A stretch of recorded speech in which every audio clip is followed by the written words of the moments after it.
দেখুন, আজকে আমাদের দেবনাথ ইনস্টিটিউশনে ভোটের ট্রেনিং শুরু হবে। তার আগে মুখ্যমন্ত্রী মমতা ব্যানার্জির এই সাদা পর্দায় বিজ্ঞাপন শুরু হয়। আমি প্রতিবাদ করেছি।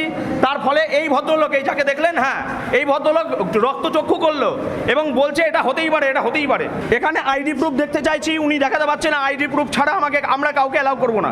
এই যে এই ভদ্রলোক এবং যারা দায়িত্বে আছে তাদেরকেও বলেছি, তারা চুপ করে আছে, কোনো কথার উত্তর দিচ্ছে না। অফিসের ভিডিওর সামনে একজন কর্মচারী আমার কানে কানে এসে বলে গেল, তুই বাইরে বেরোলে না, বেশি বেশি করিস না, মার্ডার হয়ে যাবি, তোর কিন্তু মার্ডার হওয়ার সময় হয়ে গেছে।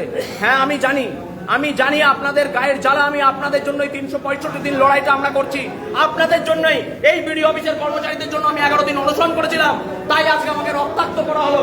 বিডিওর নেতৃত্বে বিডিওর কর্মচারীরা, এই ঘরে যারা দায়িত্বে ছিল, তারা হাত তুলে দিল, তারা কিছু জানে না। উল্টে আমাকে কিল, চর, ঘুষি, যেমন খুশি তাই করলো, আমাকে মেরে ফাটিয়ে ফেলা হয়েছে। দেখুন, এই যদি অবস্থা হয়, রাজ্যে ইলেকশনের দরকার নেই।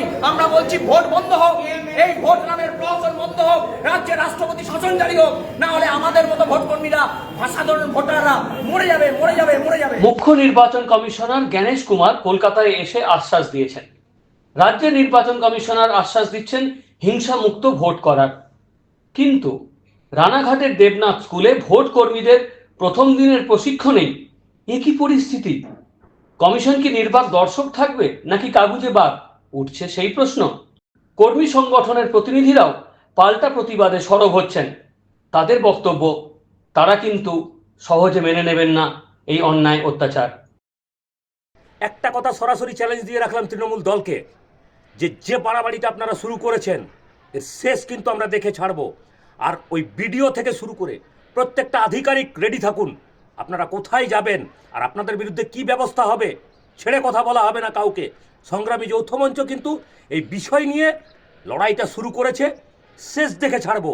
যারা চটি চাটছেন তাদের অবস্থাটা কি হবে সেটা বুঝে নেবেন।